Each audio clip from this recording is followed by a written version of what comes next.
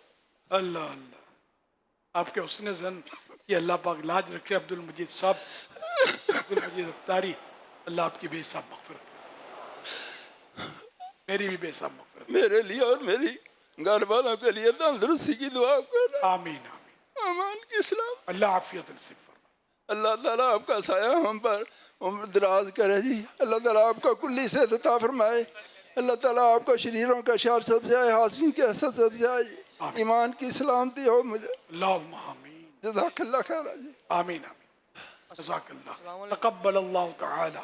صلو علی الحبیب صلی اللہ علی محمد. میرا سوال ہے بابا جی، میں زبان کا مسئلہ ہے، جی جی. قرآن پاک پڑھتا ہوں تو صحیح نہیں پڑھا جاتا. اللہ میری نماز قبول ہوئی تھی؟ اللہ قبول کرنے والا. جب ہے آپ کی زبان ہے ہی مطلب اس میں مسئلہ، تو آپ پوری کوشش آپ نے اگر کی ہے اپنے حروف درست ادا کرنے کی، یہ کوشش تو کرنی ہوگی کہ دن رات کوشش کریں قرآن صحیح پڑھ جائیں. تو جو نماز میں پڑھا جاتا ہے وہ ایک دم درست قرآن ہو جائے نا، تو اتنی آپ کو محنت کرنی ہوگی رات دن. رات دن سے مراد یہ کہ سونا تو ہے، کام دھندا بھی کر سکیں گے، کھانا کھا سکیں گے، جو ضروری کام ہوتے ہیں ان کے علاوہ جو ٹائم ملے تو اس میں یہ آپ کو کوشش کرنی ہے کہ مثلاً وہ سین اور شین کا فرق نہیں ہے. تو اب یہ آپ نے یہ حرف پکڑ لیا، شین، سین، سین، شین، شین، اس طرح وہ نکالنے کی کوشش کریں تو اللہ کرے نکل جائے یہ سب حروف میں. تو یہ قرآن شریف پورا جو نماز میں جتنا پڑھا جاتا ہے اتنا درست ہونا فرض ہے. کوشش کریں گے تو اس دوران صحیح کوشش کا وہ اگر دور ہے آپ کا، جیسا میں نے عرض کیا صحیح کوشش کا کس طرح اوقات اور یہ تو کریں گے تو اس دوران تو نماز درست ہے. اور اگر پھر بھی ناکام ہو گئے، ہوتے ہی نہیں ہے صحیح، تو پھر معافی کی بھی صورت بن سکتی ہے. صلو علی الحبیب صلی اللہ علیہ محمد. کیا مسجد حرام اور مسجد نبی شریف میں آب زمزم پانی پینے کے لیے اعتکاف کی نیت کرنا ضروری ہے؟ جی ہاں، کھانے پینے کے لیے آب زمزم کا پانی نہیں بولیں گے، آپ مانے پانی، آب زمزم پینے کے لیے یا جو بھی کھائیں افطار کریں چاہے، تو جس طرح ہر مسجد میں اعتکاف کی نیت کرنی ہوتی ہے اسی طرح وہاں بھی کرنی ہوتی ہے. مسجد نبوی شریف میں تو باب الرحمت، باب رحمت ہے، باب الرحمہ، اس سے داخل ہوں گے نا جب، تو وہ تو سامنے ستون پر مجھے جو یاد آ رہا ہے وہ ستون پہ لکھا ہوا بھی ہے، نویت سنت الاعتکاف، وہ پرانے عاشقان رسول کے دور میں لکھا ہوا ہے. تو وہ ابھی تک لکھا ہوا میں نے آخر تک تو دیکھا ہے، اب بہت سالوں نہیں دیکھا ہے، دیکھنے کا موقع نہیں ملا. تو جو مدینے جاتے ہیں ان کو شاید پتہ ہو کہ جن کو کم عرصہ ہوا ہو تو دیکھا ہو تو بتا دیں. میرے دیکھا ہے کزن نا؟ ماشاء اللہ انہوں نے دیکھا ہے صاحب بھائی نے، الحمدللہ.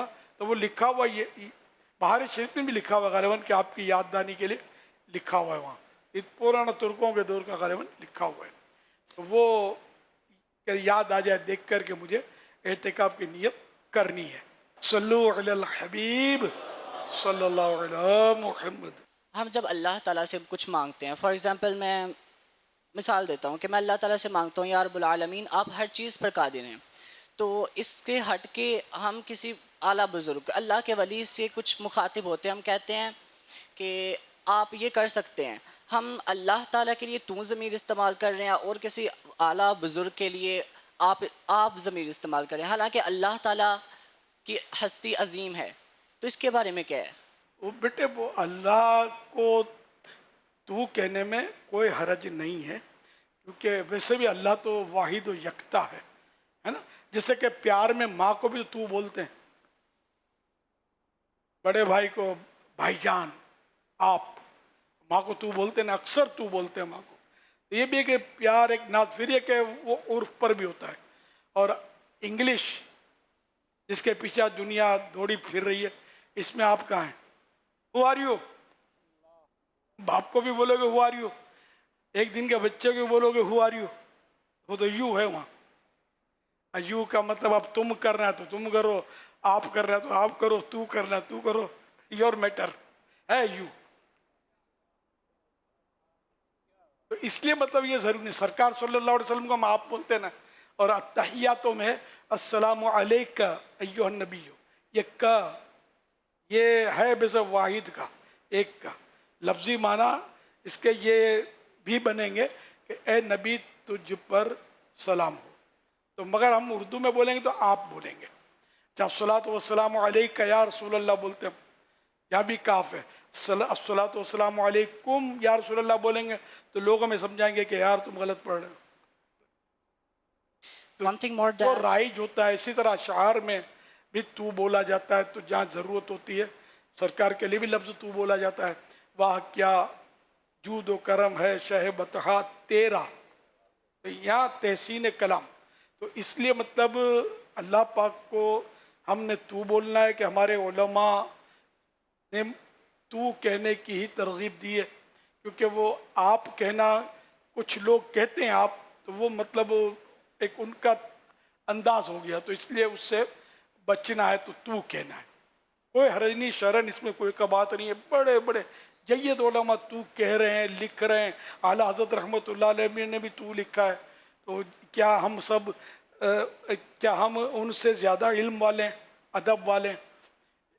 مولانا جمیل احمد نعیمی صاحب رحمۃ اللہ علیہ سید قطب مدینہ خلیفہ تھے.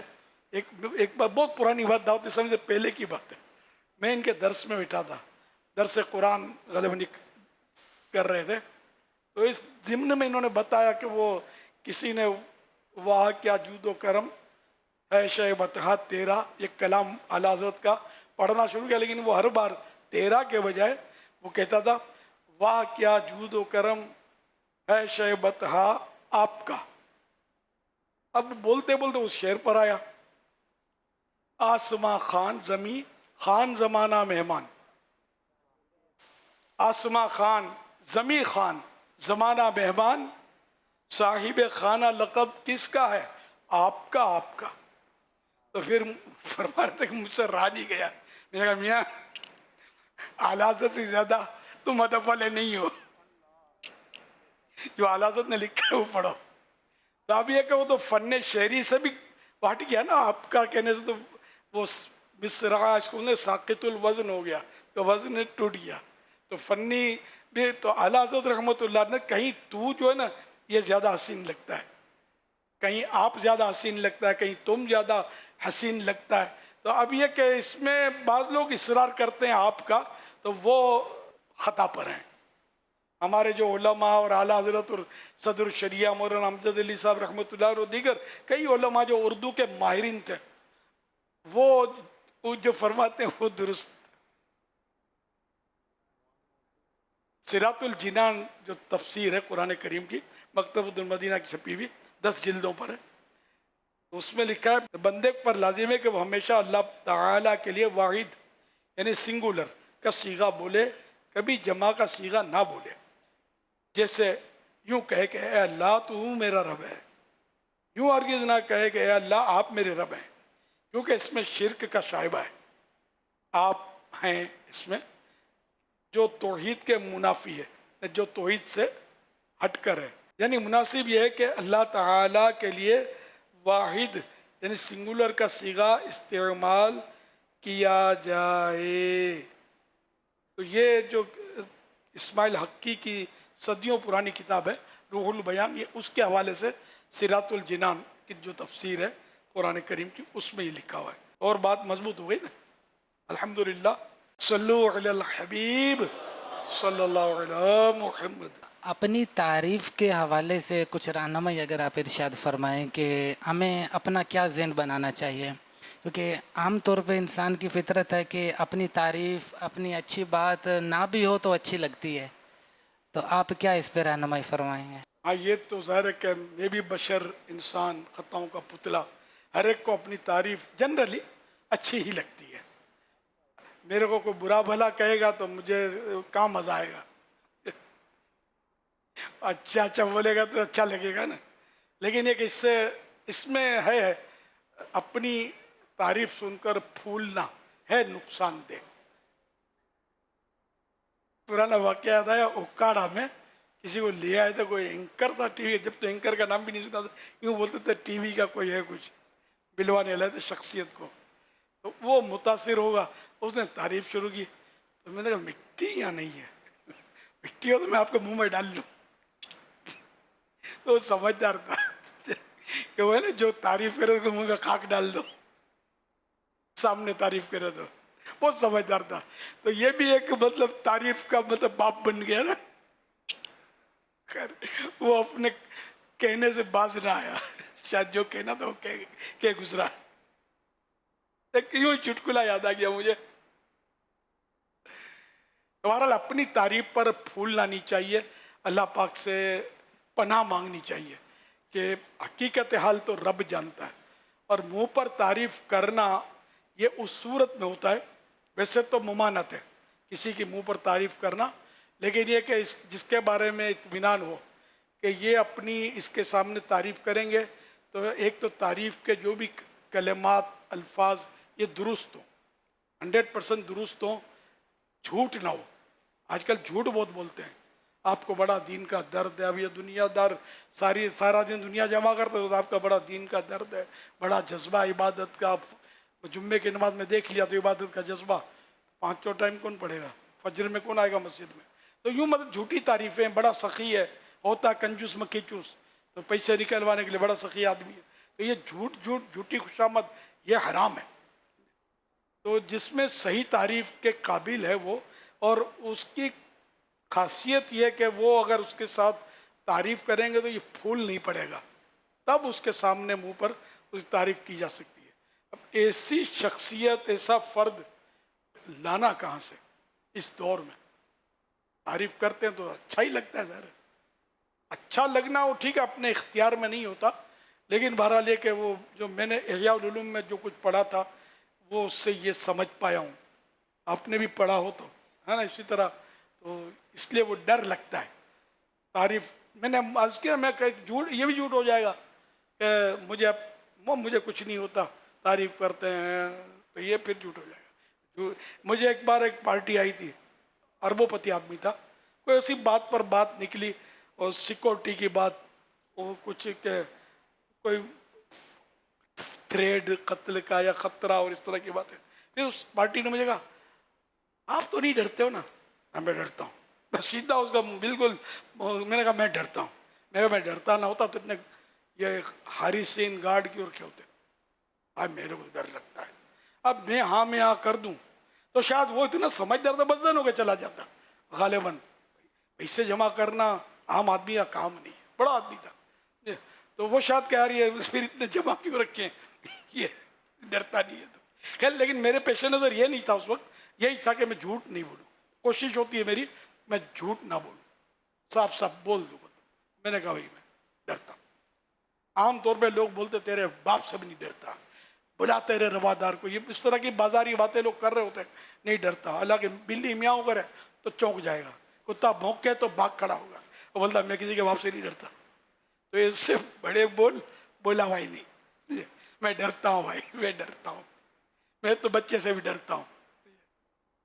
وہ سچی بات کرے. ڈر تو لگتا ہی ہے ظاہر ہے, کس کو ڈر نہیں لگتا؟ اپنے کو اندھیرے میں تو ڈر لگتا ہے, کوئی نہیں ہوتا تو بھی ڈر لگتا ہے, اندھیرے میں گھبراہٹ ہوتی ہے. اب بولتا کسی کے باپ سے نہیں ڈرتا. تو ایسی بڑی باتیں نہیں بولنا چاہیے. ایک بار میں نے کبھی کبھی بتاتا ہوں, واقعہ بہت پرانا ہے, کہ ایک نوجوان تھا, جاندار تھا, تو دیکھا کرتا تھا میں اس کو, تو وہ اسی طرح سب سے پنگا لیتا تھا, یعنی سب سے بگاڑتا تھا اس تیس سے, بلا کسی سے نہیں ڈرتا. ایک بات, کسی بیچارے شریف آدمی تھے, دیکھنے میں تو شریف ہی تھے, وہ پتھارا لگاتے تھے, ان سے اس نے پھٹا گیا, ان سے بھی کچھ ہاتھ واتھ مارا ہوگا اس سے. تو وہ لایا اپنے رواداروں کو, یہ میری آنکھوں دیکھی بات کر رہا ہوں, میں اپنے دوستوں کو یا خاندان والوں کو لے آیا. یقین مانے اس نوجوان کو جو مارا پھینکا, وہ اس کو جو پٹائی کی ہے ان لوگوں نے, مطلب یقین مانے اس کے بعد وہ نوجوان جو تھا, کبھی میں نے اس کو لڑتے نہیں دیکھا, نہ کسی کو دھمکاتے دیکھا. تو ناک جڑ سے کٹ گئی اس کی. سے کرنا نہیں چاہیے, بولا کہ لاؤ کسی سے نہیں ڈرتا, کسی کے روادار سے نہیں ڈرتا, ہوتا نہیں. تو اس سے بولا بھائی نہیں, وقت ہو تو آدمی کر کے دکھا دے, اگر کرنا ہے تو بول کر پھنس گیا تھا کیا. اللہ پاک اس سے بڑے بول سے بچائے. ڈرنا چاہیے, اللہ سے ڈرنا چاہیے, اور ڈرنے کا تو ماں باپ سے بھی ڈرنا چاہیے, اور ہر گناہ سے بھی ڈرنا چاہیے. تو یہ کمزور جو ہے نا اس, ہاں اللہ کی راہ میں جب بات آئے تو حسینی بن کر میدان میں آنا چاہیے, وہ جب ضرورت پڑے تو. لیکن جنرلی مطلب میں اپنی آپس کی بڑی بڑی باتیں نہ کرے. اللہ پاک بڑے بول سے بچائے. اب مجھے نہ گھونسا مارنے آتا ہے, نہ باکسنگ سیکھی ہے, صحیح بات ہے, نہ میں نے کبھی اسکوٹر زندگی میں چلائی ہے, نہ کار چلائی ہے. مطلب میں ایسے ہی ہوں بس. میرے کو بچہ بھی پکڑ لے, پوزیشن ایسی ہے کہ میں اپنے آپ کو چھوڑا نہیں سکتا, اتنا کمزور ہوں. اللہ نے مجھے بیٹے بہت دیے, تو یہ اللہ کا کرم ہے نا. میری کتنی اولاد ہے روحانی, الحمدللہ. پھر ڈر کس بات کا؟ پھر یہ کہ وہ یہ بھی کہنے کی بات ہے, اللہ تعالیٰ کا آسرا سب سے بڑا. یہ بھی بھاگ جائیں گے جان بچا کر مجھے چھوڑ کے اکیلا کہیں, ایسا نہ ہو. تو اللہ بچانے والا ہے, اللہ مدد کرنے والا ہے, اللہ کی رحمت بہت بڑی ہے, اس کا سہارا ہے. صلو علی الحبیب صلی اللہ علی محمد. سرسبز اس گلزار کے یہ پھول یہ عطار